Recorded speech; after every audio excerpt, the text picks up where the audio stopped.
Okay, moving on to the next one on the list, viral infection. I know that's at the top of a lot of people's minds right now is viruses, particularly one type, right? But viruses, what they do is they basically use up resources, right? So when your body is trying to fight for you, you use up nutritional resources like zinc and vitamin A, vitamin D, selenium, a number of different nutrients that are responsible for helping your body win those battles. So you use up nutrition resources in an attempt to try to fight, and oftentimes after this is why we're seeing some of the kind of post-COVID syndrome, the long-term fatigue that people are experiencing even after they've recovered, has to do with nutrition being depleted during their illness. And a lot of it because doctors don't measure nutrition, they're trying to treat this long-haul stuff in all the wrong ways. They're going about it in all the wrong ways. And nutrition has to be addressed first because your body uses up resources in an attempt to try to battle. And so when you go through that, you've got to replenish that nutritional status. We also know that environmental poisons can cause fatigue for a number of different reasons. As I said earlier, environmental poisons can contribute to liver damage. Environmental poisons affect and impact your adrenals. They can impact and affect how your thyroid functions. Certain ones can break your red blood cells open, creating anemia. Many of them can affect the liver as well. Many environmental poisons can weaken your immune system and predispose you to infection. So again, environmental poisons are super common. We'll talk a little bit more because there's one in particular that's quite common and quite commonly missed. It's probably one of the most missed environmental poisons in terms of testing in the world for people that suffer especially from chronic fatigue syndrome. So stay with me, we'll talk about that one in a minute. And then medications. This is a super common one. Medications, a lot of people don't realize, but medicine directly can cause fatigue. You go on a medicine, generally, doctor gives it to you in that guise, I say pseudo-compassion, right? It's a pseudo-compassionate attempt at helping appease your symptoms without giving you true compassion, which is the answer to why your symptoms exist. But this is what allopathic medicine has become. It's become, whack-a-mole with symptoms, right? Use this drug to whack that symptom, and when that drug causes a new symptom, use a new drug to whack the new symptom that it causes, and before you know it, you end up on a multitude of different types of medications, many of which can cause fatigue. A lot of them, your blood pressure medicines, are notorious for causing fatigue. Your antihistamines, so if you've got allergies and you take, the common over-the-counter antihistamines on a regular basis, these drugs, remember histamine's a neurotransmitter that alerts your brain. So it helps your brain stay nice and sharp and alert, and taking these on a regular basis to suppress your allergy symptoms when you don't know why you're having them, it causes a lot of fatigue in the brain. And then there are a number of other drugs as well that can cause constant fatigue. And one of the reasons why is especially, well, we'll go here, your diuretics of another common one. Statins, so if you're trying to lower your cholesterol with medicine, statins, most common way doctors do that. These drugs can cause fatigue. If you've got a diagnosis of cancer and you're on any kind of regimen like chemo, radiation, these drugs can cause fatigue. I mean, the list is extremely long. And one of the biggest reasons why a lot of these medicines cause fatigue at the end of the day has to do with nutrition. They cause nutritional deficiencies, right? That's one of the big reasons why we'll see drugs really impact people, is that they can cause, and they're notorious for causing or disrupting biochemistry of vitamins and minerals. For example, statins will deplete you of CoQ10. CoQ10 is the rate-limiting step that your body requires to generate energy. Diuretics will cause B vitamin deficiency, especially like vitamin B1, vitamin B12, folate. And you need B vitamins for energy, right? Blood pressure medicines oftentimes contribute to zinc and CoQ10 deficiency, depending on which ones you're using. Antihistamines, not so much in vitamin deficiency as much as they just suppress the histamine response in the brain, and that will make you super tired. That's why antihistamines commonly make people want to go lay down.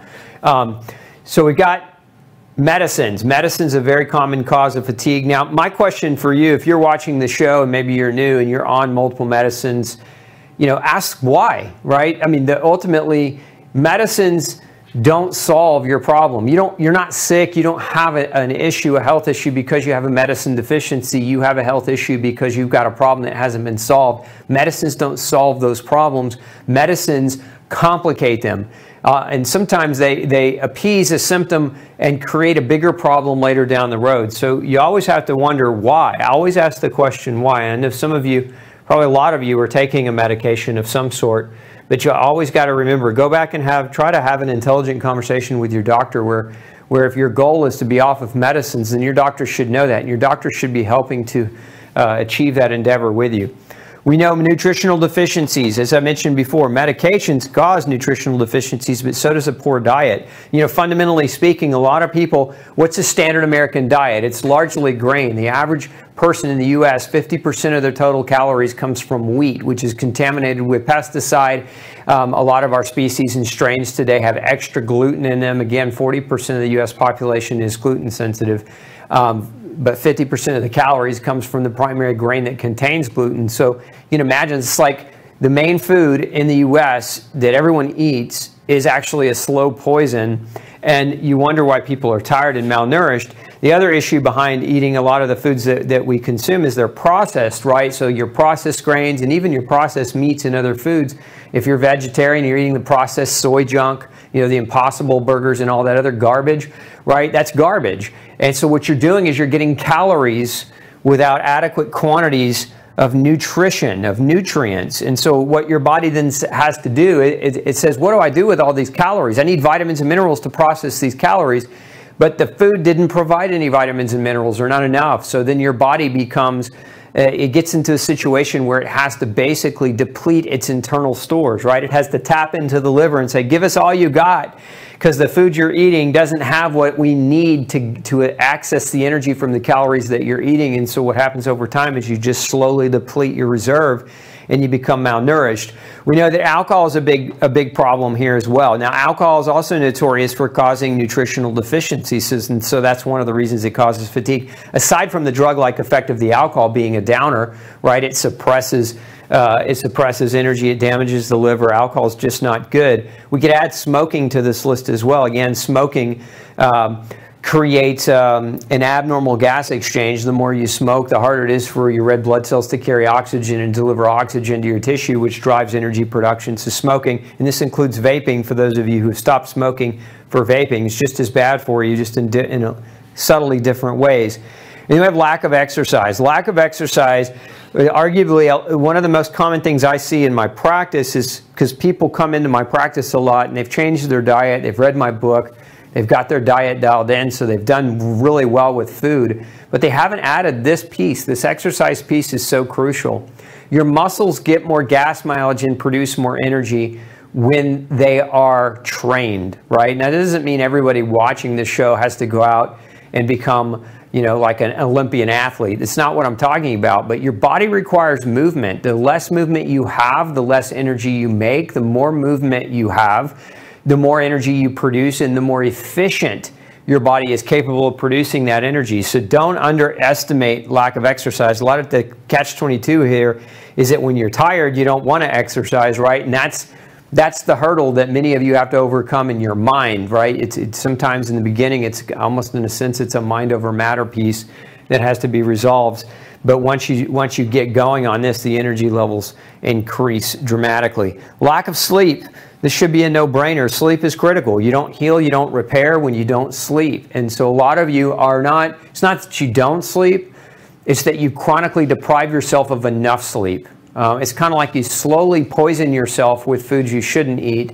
So nothing you eat is killing you or crushing you today, but it's just a constant low level of poison, right? Well, same thing, constantly not getting adequate sleep over a year, over 6 months, over a year, over 5 years, right? It builds to a level. And a lot of you have been told when you go to the doctor, you know, 20% of you go to the doctor and fatigue is one of your symptoms, you're told you're getting older. And it's a normal part of the aging process. It's not normal to get tired or to be tired. And lack of sleep accumulated over time is one of the biggest culprits of this issue. And we have too much stress. And we talked a little bit about this before. There's chemical, physical, emotional stress. Most of you have too much of it. And where I see a lot of people really have stress is the chemical side. They're eating the wrong food, eating the wrong diet. The food you're eating is poisoning you slowly over time.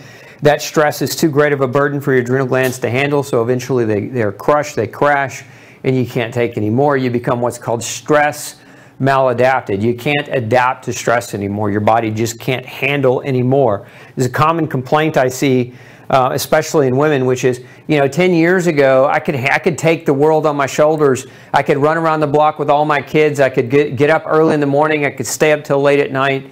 And now I can't tolerate even a loud sound. Like, my ability to tolerate any amount of stress is just horrific. This is because you become stress maladapted because you've allowed too much to occur for too long. It's not a function of aging. It's a function of accumulation of bad behaviors and bad choices. That's what stress for most people are. Now, some stresses we can't control, right? Like the curveballs that life throws at us. But you want to be ready for those curveballs that life is going to throw at you. And how do you stay ready? You exercise, you get good sleep, you monitor the stress that you do have control over, you eat well, you minimize your medicine and get off your medicine as quickly as possible. You don't pollute yourself with environmental poisons, right? You make sure that you take good care of your liver by not over-medicating or over-drinking. You make sure you take good care of your adrenals and your thyroid function by not being overexposed to chemicals that can impact their function and their ability to work for you. And again, sound nutrition. So you have good behaviors over time. You're ready to weather those storms. You don't become basically crushed by stress. Hey, don't forget to check out the rest of the series right here. Make sure you hit subscribe below. And as always, thanks for tuning in.